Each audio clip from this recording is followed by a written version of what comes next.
Olá, meus amigos do Pontuando, tudo bom? Vejam bem, hoje nós vamos falar de um tema muito interessante que se trata da revista Projeção Direito e Sociedade, e essa revista, no seu volume 4, número 11, que data de 2013, fez uma resenha através do seu articulista Marcos Paulo de Oliveira Santos, que é mestre em educação pela UNB, especialista em docente do ensino superior da UGF, licenciado em letras português, respectiva literatura UNB, licenciado em educação física pela UCB, licenciado cursando em administração pública UNB, licenciado cursando direito faculdade de projeção. Olha bem, esse currículo é um currículo aí ao longo do tempo, eu creio que ele já seja mestre e formado em todas essas. Ele faz uma resenha do livro Mentes Perigosas, cuja primeira edição saiu em 2008. Essa análise, essa resenha foi feita em 2013 e nós estamos lendo essa resenha em 2024. É claro que na edição de 2018 eles incluíram mais dois capítulos e eu não sei dizer exatamente o que é, eu li aqui e vi qualquer coisa, mas não vou me ater a esse detalhe. O fato é que essa análise, ela é uma análise atemporal. Então, e esse rapaz aqui, ele reúne uma competência, uma capacidade de fazer essa análise pelo currículo que ele tinha e tem. Então, a revista é uma revista muito boa, você escreve lá no seu browser lá, revista Projeção Direito e Sociedade, você vai chegar até eles, são vários autores, entre eles Marcos Paulo de Oliveira Santos, que tem mestres e docências em vários lugares que eu já citei. Agora eu apenas vou ler a resenha dele, né? E fazer alguns comentários que eu achar competente. Sempre digo para vocês que os meus comentários são aprofundamentos no meu pensamento e que eles reproduzem muito da minha opinião e que, portanto, você pode desconsiderar ou até discordar. E se você discordar, eu espero que você deixe comentário, ou se você concordar também, ou se você quiser fazer alguma apreciação sua de própria lavra sobre a resenha que eu fiz, ou se você tiver lido o livro, que você faça as considerações que você achar interessante, porque elas vão contribuir. Eu digo isso aqui no vídeo, aqui no podcast, tá bom? Muito bem, então vamos passar a leitura para a gente ser o mais rápido possível. Ana Beatriz Barbosa Silva, que é a autora, ela é médica graduada pela UERJ, com pós-graduação em psiquiatria pela UFRJ, professora honoris causa pela UniFMU, São Paulo. Ela trouxe à luz a obra Mentes Perigosas, o psicopata mora ao lado, que é o subtítulo, no ano de 2008. Essa obra, apesar de completar um lustro ainda, figura como uma das mais vendidas no país. Muito bem. É bastante esclarecedora e concomitantemente perturbadora, visto que traz em seu bojo as nuances de comportamento de um psicopata padrão e os efeitos deletérios dessa pessoa no tecido social. Portanto, e ela não deixa de ser portadora de uma linguagem cativante, ela é de fácil compreensão ao público leigo, o que é fundamental para uma divulgação científica. A autora não teve e não tem a pretensão de escrever para iguais, ou seja, para escrever para as academias, né? A autora inicia a obra com uma pequena história envolvendo dois personagens, o escorpião e o sapo. Aquele que deseja atravessar um rio e pede carona ao sapo. Aquela historinha que vocês devem conhecer. Bom, em princípio o escorpião se recusa, porque teme, o sapo se recusa de atravessar, porque teme a picada mortal dele. Mas o astuto aracnídeo, escorpião no caso, por meio de uma argumentação racional, alega que não atentaria contra a sua vida, porque ambos morreriam. O escorpião sobre o sapo. Se picasse o sapo morreria e o escorpião afogaria junto com ele. Bom, essa foi a ideia. O sapo se dá por convencido e fala realmente, né? Você seria muito estúpido. Porém, ao chegar do outro lado do rio, o mortal artrópode crava-lhe o ferrão e o mata. O pobre sapo, antes de morrer, pergunta-lhe qual o motivo pelo qual o escorpião havia feito aquilo e recebe como resposta o seguinte: porque esta é a minha natureza. Muito bem. Então existe uma natureza peculiar, né? Uma natureza que não se move, inamovível. A autora, portanto, inicia sua obra por meio de uma fábula, modo bastante peculiar de trazer um ensinamento. Seu escopo é, portanto, analisar a ontologia do psicopata, mas não sob a ótica científica. Ela o materializa, ela o torna tangível e demonstra por inúmeros casos que, de fato, ele mora ao lado. Ele pode ser qualquer pessoa, inclusive da sua convivência íntima. Trata-se de você reconhecê-la, né? Ana desenvolveu sua paixão pela temática ainda na faculdade de medicina, quando teve uma aula intrigante sobre consciência. A abordagem utilizada pelo docente que versava sobre a consciência mexeu de tal modo com a pesquisadora, Ana, que ela resolveu debruçar-se sobre a área de psiquiatria, com enorme dedicação. Assim, em sua obra, ela discorre acerca da consciência e demonstra ser esta uma espécie de sexto sentido, aquele que nos impele a amar, aos gestos nobres, à renúncia, ao sacrifício e à emoção. É esse o sentido divisor das águas entre as pessoas consideradas normais e os psicopatas. As pessoas são capazes de amar, de reconhecer seus defeitos e procurar se corrigir. O psicopata, ele não possui o sentido da consciência, tá? Isso é algo que ela deixa patente aqui. Em geral, os psicopatas são indivíduos frios, calculistas, inescrupulosos, dissimulados, mentirosos, sedutores e que visam apenas o próprio benefício. Eles podem ser de qualquer etnia, classe social, nível intelectual, pertencer a qualquer tipo de cultura no mundo. Em síntese, ele pode ser qualquer pessoa e isso também depende da idade.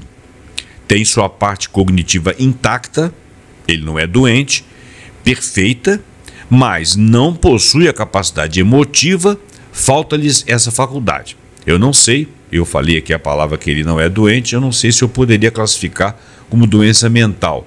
Eu não sou da área. Vamos ver o que a resenha nos reserva.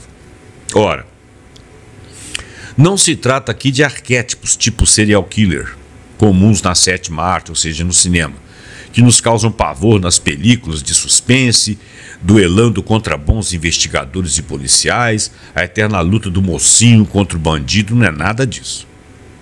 Não estamos falando de um arquétipo, de um serial killer muito explorado aí midiaticamente.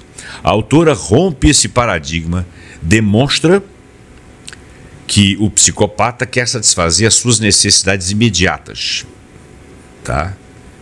É estranho, mas parece que é por aí. Ela rompe o paradigma e demonstra que o psicopata ele quer satisfazer as suas necessidades imediatas e não mede esforços para obtê-las. Ele passa por cima de tudo. Eles são astutos, são capazes de sugar a nossa energia emocional, assim como os nossos bens materiais. Eles causam lesões afetivas graves em suas vítimas.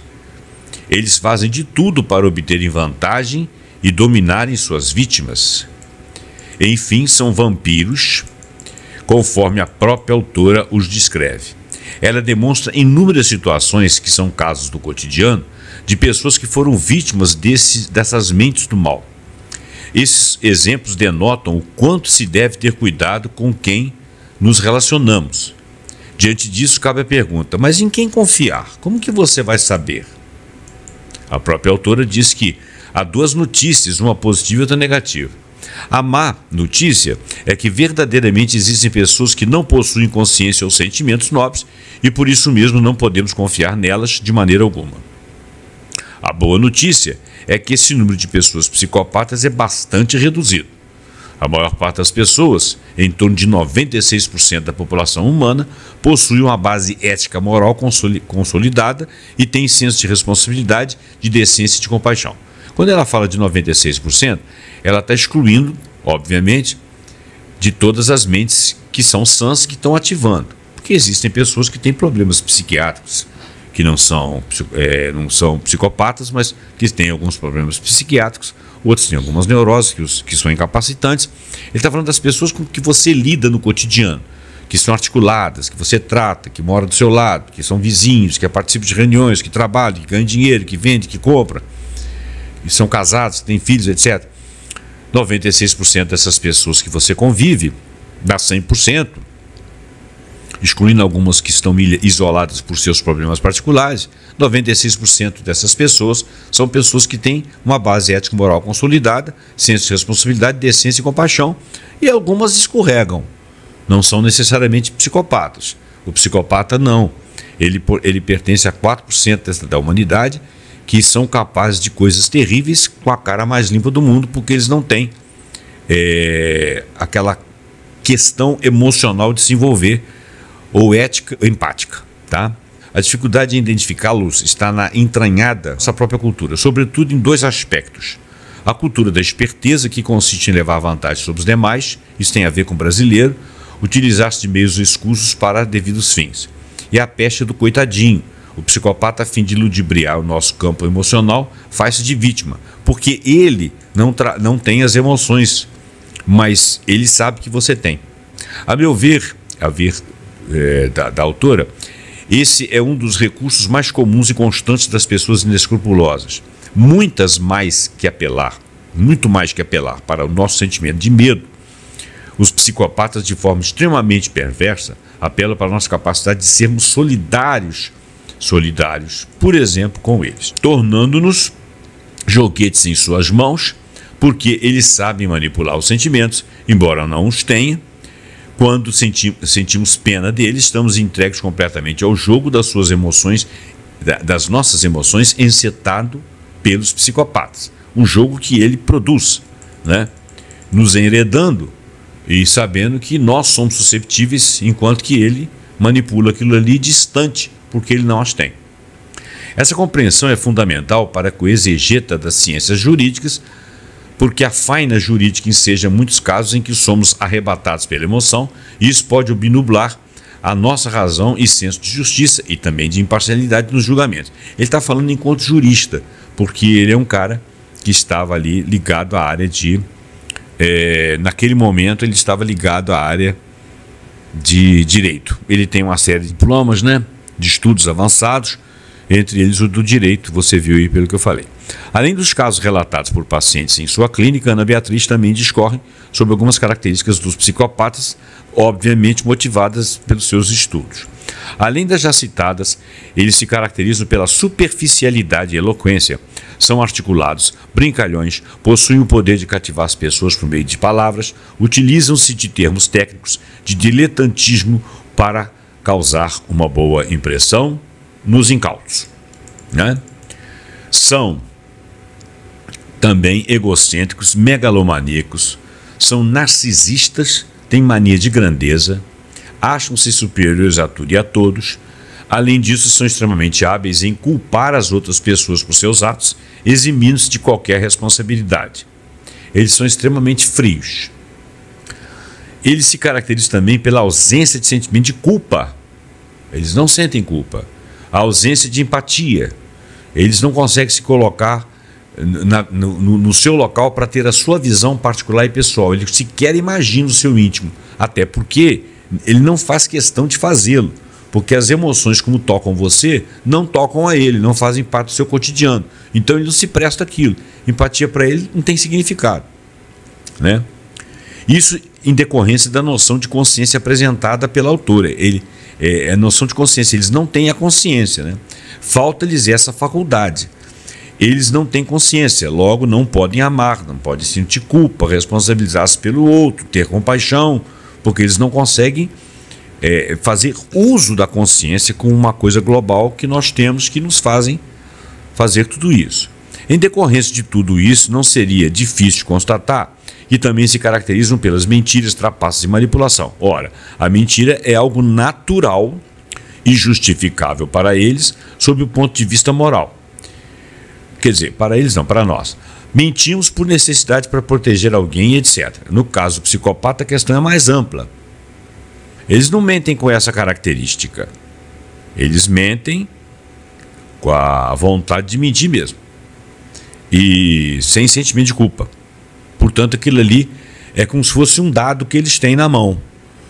Que eles equilibram entre um dado ser bom e um dado ser ruim, para eles não terem essa dose de valoração, né? Essa ordem de valor. Para ele é um dado. Ele trabalha com aquilo. Mentirosos contumazes, né? Mentem com competência, de forma fria, calculada, olhando nos olhos das pessoas. O mais interessante é que eles são capazes de mentir sem desviar os olhos, porque normalmente diz a linguagem emocional, a linguagem corporal, diz que a pessoa, quando está mentindo num fato, num ponto do fato, que é aquela característica que especificamente é a mentira, né, a cereja do bolo, é a mentira, ele desvia os olhos dos seus olhos, ou desvia os olhos de algum local que ele esteja olhando quando ele fala aquela inverdade, aquela frase, aquela palavra ou aquele texto. Ele desvia os olhos algumas vezes.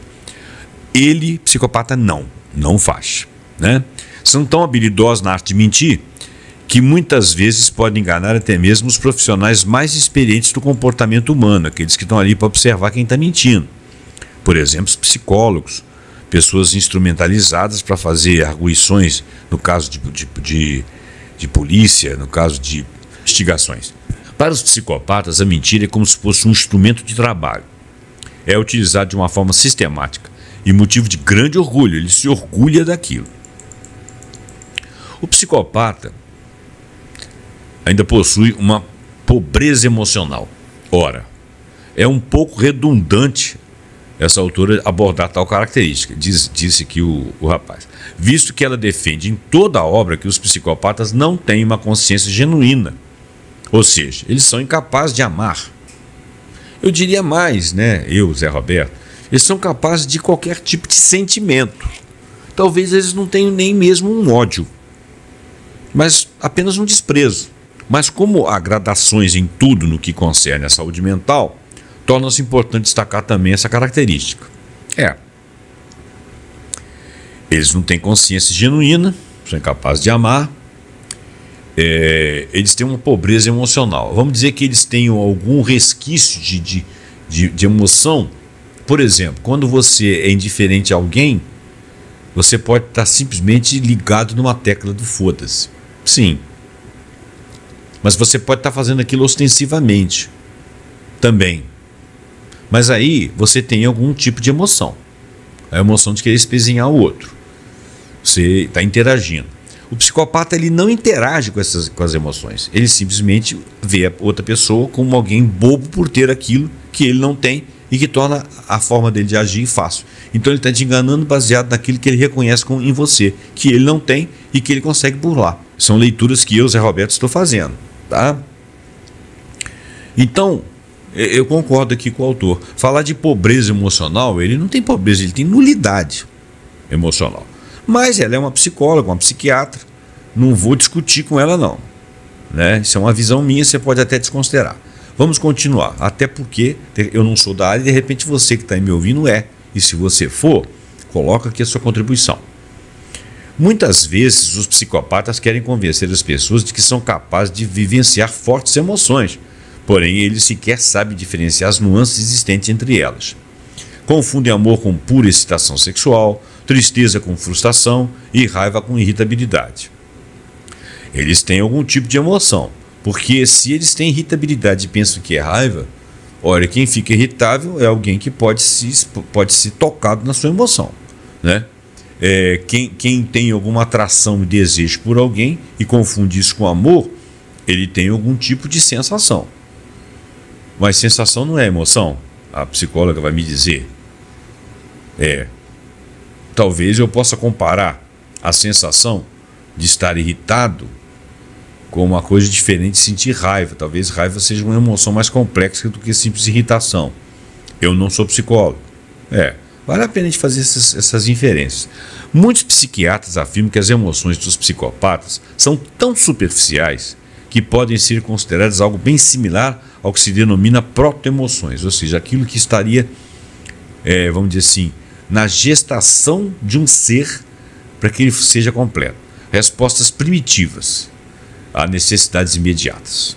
Bom, eles são eminentemente racionais e não são emocionais. O campo motivo só é devassado para chantagear uma determinada vítima. Além dessas peculiaridades, a autora discorre sobre tantas outras características que vão compondo a personalidade do psicopata, quais sejam a impulsividade, o autocontrole, deficiente. Vou ler de novo. Além dessas peculiaridades, a autora discorre sobre tantas outras características que vão compondo a personalidade do psicopata, quais sejam impulsividade, autocontrole deficiente, necessidade de excitação, falta de responsabilidade, problemas comportamentais precoces e comportamento transgressor no adulto. A pesquisadora, além de apresentar um rol de casos em que atendeu em consultório e em larga experiência com a temática, também expõe casos de grande repercussão na mídia, bem como psicopatas nas diversas profissões e como determinadas empresas, pela sua cultura organizacional, fomenta a intriga, a competição espúria, o jogo sorrateiro entre os colaboradores. Essa é, indubitavelmente, a parte mais inquietante da obra, porque é possível perceber do que o ser humano é capaz de fazer com o próximo para obter êxito em seus objetivos nefastos, especialmente em galgar postos elevados dentro de uma organização. E é possível estabelecer nesse momento da obra um diálogo profícuo de Michel Foucault e sua microfísica do poder. É necessário ler o livro, né, gente? Porque ele não está citando aqui os exemplos. Posteriormente, quase ao final da obra, é feita uma abordagem acerca dos psicopatas extremamente perigosos e em seguida uma reflexão mais acurada acerca da maioridade penal, visto que é comum o transtorno de conduta, ou seja, chamado de delinquência, entre os jovens. Trata-se de um ponto nevrálgico do campo científico, filosófico e político-social. Quando se deparar com uma questão como essa, a autora sugere um amplo debate com os diversos segmentos da sociedade e destaca que é fundamental destacar que a redução da maioria penal pouco vem a contribuir para a diminuição da violência ocasionada por jovens perigosos, que são maus na sua essência. A meu ver, da autora, devemos avaliar a personalidade do infrator e sua capacidade de entendimento dos seus atos, os seus sentimentos e a gravidade do crime cometido. Isso levaria a se considerar cada caso como sua justa individualização, tornando possível distinguir de forma eficaz os jovens que precisam e podem ser reeducados daqueles que são refratários a qualquer tipo de medida socioeducativa. Esses últimos, irrefreáveis e incompatíveis com o convívio social, devem ser rigorosamente punidos como adultos. Caso contrário, só iremos amargar cada vez mais a infeliz certeza de que eles não vão parar nunca. Ela está dizendo que eles devem ser compreendidos como adultos que sabem o que estão fazendo e serem refreados. E eu não vou entrar nessa temática porque ela tem conceitos dentro do direito, um jurista poderia saber avaliar, e dentro da própria psicologia e psiquiatria. Eu não sou versado em nenhuma delas. Eu acho que é temerário isso que ela está falando, porque se jovens refratários, a cadeia dela deveria ser olhada como espaço socioeducativo. E quando você tem um adulto que é criminoso, você pode tentar reintegrá-lo à sociedade trabalhando na psique dele. Se você pode fazer isso com o adulto, você pode fazer isso com o jovem também. Mas eu não sou da área, muito menos da área de direito, então eu vou respeitar o que está dito aqui e vou prosseguir. Você tem aí a sua opinião. Ana Beatriz traça ainda uma análise de senso de justiça, compaixão, cultura e evolução. estabelecendo como se forja no caráter humano os caracteres do bem, do mal, do certo e do errado.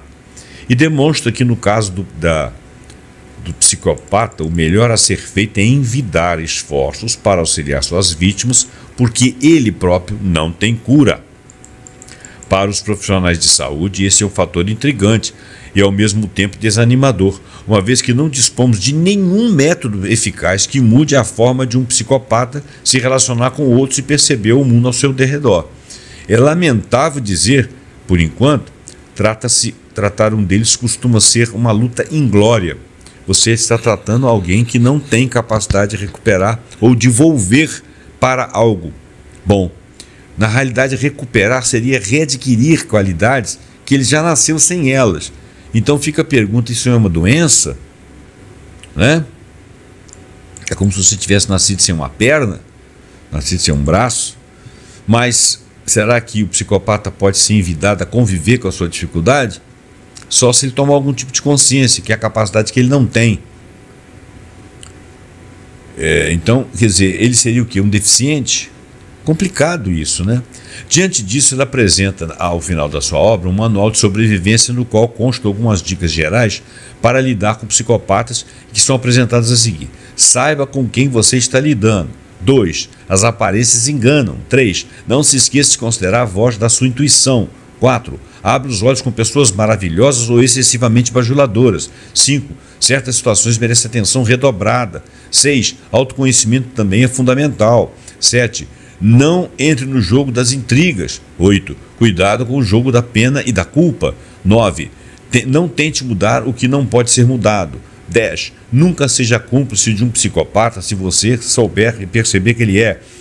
11. Evite-os a qualquer custo. 12. Busque ajuda profissional se você estiver com ele na proximidade ou se você tiver ele em parentesco.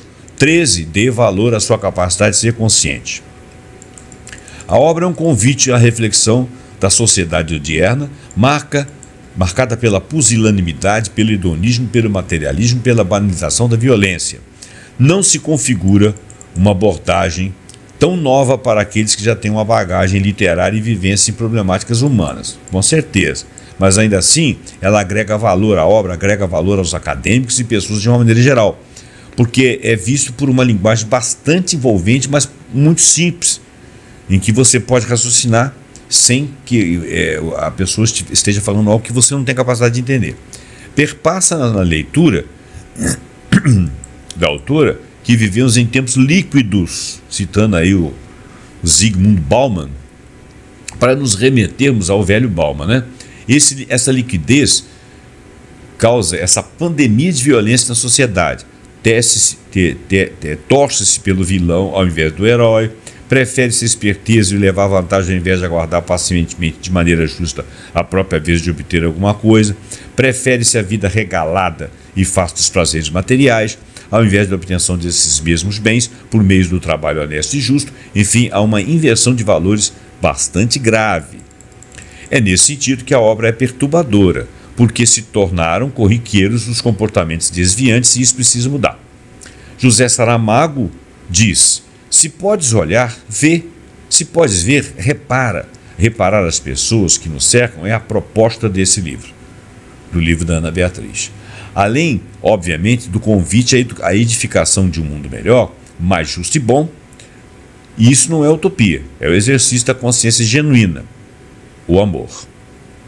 Ele dá aqui a referência para lá, Mentes Perigosas, Psicopata Mora ao Lado, Rio de Janeiro, editora Objetiva, 2008. Bom, gente, olha bem, sabe por que eu coloquei no prelo essa ideia? Eu não posso falar aqui de temas ligados aos nossos embates nacionais, principalmente pelo evento, o advento que vai acontecer agora em outubro, novembro aí, onde nós vamos escolher representantes. Eu não posso falar isso, senão o vídeo cai. Mas estão aparecendo pessoas aí no cenário que são verdadeiros psicopatas. E o mais interessante é que eles fazem os shows deles quando aparecem, tanto na internet quanto nas TVs e rádios, etc. E eles ganham milhões de seguidores nas suas redes sociais. O que está acontecendo com a nossa sociedade que quando se depara com um sociopata falando abobrinha falando coisas que é prejudicial inclusive a ele próprio, que defende o bem contra o mal, que fala de um lado e contra o outro, e que fala da extinção do outro lado, concorda com esse sujeito e segue esse cara. E fica olhando as teses dele como se fossem verdades. Essas pessoas não desconfiam do caráter desses caras, dessas mulheres, desses homens, né?